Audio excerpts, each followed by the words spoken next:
بسم اللہ الرحمن الرحیم۔ ابراہیم بن شعیب رحمۃ اللہ علیہ سے مروی ہے، فرماتے ہیں کہ ہم جمعہ کے دن بعد نماز کے مجلس کیا کرتے تھے۔ ایک شخص صرف ایک ہی کپڑے میں لپٹا ہوا ہماری مجلس میں آ بیٹھا اور ایک سوال کیا۔ ہم لوگ مجلس سے برخاست ہونے تک مسائل فقہیہ میں گفتگو کرتے رہے۔ پھر وہ شخص دوسرے جمعے کو آیا، ہم نے اسے جواب دیا، پھر اس کا مقام اور اس کی حالت دریافت کی۔ اس نے اپنا پتہ بتایا، پھر ہم نے اس کی کنیت پوچھی۔ اس نے کہا ابو عبداللہ۔ ہم اس کی ہم نشینی سے بہت خوش ہوئے۔ ایک مدت تک وہ آتا رہا، پھر اس کا آنا موقوف ہو گیا۔ ایک بار ہم اس کی ملاقات کے ارادے سے اس کی بستی میں گئے اور اس کے بارے میں دریافت کیا۔ لوگوں نے کہا وہ ابو عبداللہ سعد ہے، اس وقت شکار کو گئے ہوئے ہیں، ابھی آتے ہی ہوں گے۔ ہم انتظار میں بیٹھ گئے۔ وہ سامنے سے آئے اور یہ حال تھا کہ ایک ٹکڑے کپڑے کی لنگی اور ایک ٹکڑے کی چادر بنائے ہوئے، ہاتھ میں کئی پرندے زندہ اور ایک ذبح کیا ہوا تھا۔ ہمیں دیکھ کر مسکرائے۔ ہم نے کہا آپ ہماری مجلس کی رونق افزائی کیا کرتے تھے، اب کیا ہو گیا جو بالکل ترک کر دیا؟ کہا کہ سچ کہہ دوں تو میرا ایک ہمسایہ تھا، اس کے کپڑے لے کر پہن کر میں آپ کے پاس آتا تھا، اب وہ شخص سفر کو گیا ہے۔ پھر کہا کہ تم ہمارے گھر چلو اور رزق ناول فرماؤ۔ ہم ان کے مکان پر پہنچ گئے۔ اس نے اپنی بیوی کو ذبح کیا ہوا پرندہ پکانے کے لیے سپرد کر دیا اور زندہ پرندوں کو لے کر بازار گیا، انہیں بیچ کر روٹیاں خرید لایا۔ اتنی دیر میں بیوی نے سالن بنا لیا اور ہم نے کھانا کھا کر گھر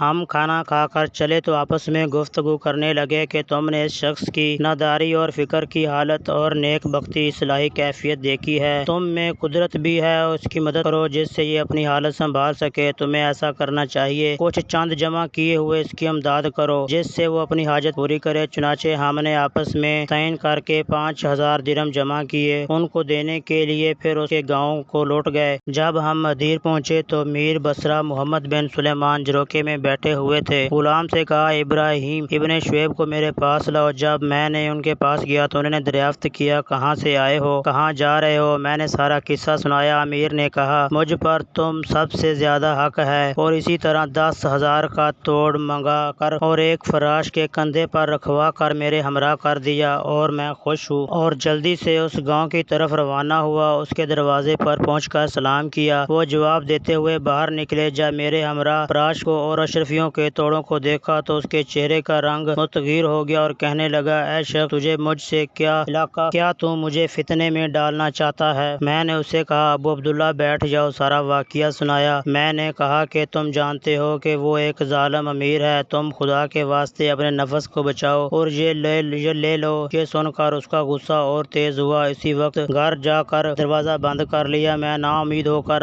امیر کے پاس لوٹ آیا اور بغیر سچ کہے کوئی چارہ نہ تھا۔ ناچارہ واقعہ بیان سنتے ہی کہنے لگا یہ شخص خارجی معلوم ہوتا ہے، اور غلام سے کہا کہ تلوار لے آؤ۔ وہ لے آیا اور کہا اس کے ساتھ جا کر اس کا سر کاٹ لاؤ۔ میں نے کہا خدا امیر کو سلامت رکھے، اس شخص کے معاملے میں خدا سے ڈرو، ہم نے اس کو دیکھا ہے، وہ خارجی نہیں ہے، میں نے انہیں تمہارے پاس بلاتا ہوں۔ راوی کہتے ہیں میرا مقصد ان کو بچانا تھا۔ اس پر امیر کو اطمینان ہوا اور وہ روانہ ہو کر اس کے دروازے پر پہنچا، سلام کیا تو اس کی بیوی کو روتا ہوا پایا اور کہنے لگی کچھ خبر بھی ہے؟ تمہارے ابو عبداللہ کا کیا قصہ ہے؟ میں نے کہا کہ ان کا کیا حال ہے؟ انہوں نے کہا کہ گھر میں آ کر جو ان کے پاس تھا رکھ دیا اور وضو کر کے نماز پڑھی، اور میں نے انہیں یہ دعا کرتے ہوئے سنا ہے کہ اے اللہ مجھے اپنے پاس بلا لے اور فتنے میں نہ ڈال۔ یہ کہتے ہوئے لمبے لیٹ گئے اور ان کے پاس پہنچے تو ان کی انتقال ہو چکا تھا اور ان کی لاش موجود ہے۔ میں نے کہا یہ ہمارا بہت ہی بڑا قصہ ہے، بس اس کا ذکر نہ ہی کرو تو ٹھیک ہے۔ ویسے ہی لوٹ کر امیر کے پاس آیا اور سارا حال میں نے اسے بیان کیا۔ امیر نے کہا کہ اس شخص کی نماز پڑھاؤ۔ یہ خبر سن کر شہری متشہر، چنانچہ تمام اہل شہر اور امراء جنازے میں شریک ہوئے۔ بے شک دنیا میں ایسے اللہ والے بھی گزرے ہیں جو ساری زندگی اپنے آپ کو دنیا سے بچا کے رکھتے ہیں، اور جب دنیا میں پھنسنے کا وقت آیا تو اس نے دنیا ہی سے چل بسے۔ اور دوسری طرف ہم اپنے گریبانوں میں جھانکیں کہ ہم کس قدر دنیا کی محبت میں گرفتار ہیں۔ اللہ تعالی ہم سب کو اس واقعے سے سبق حاصل کرنے کی اور آخرت کی تیاری کرنے کی توفیق عطا فرمائے، آمین یا رب العالمین۔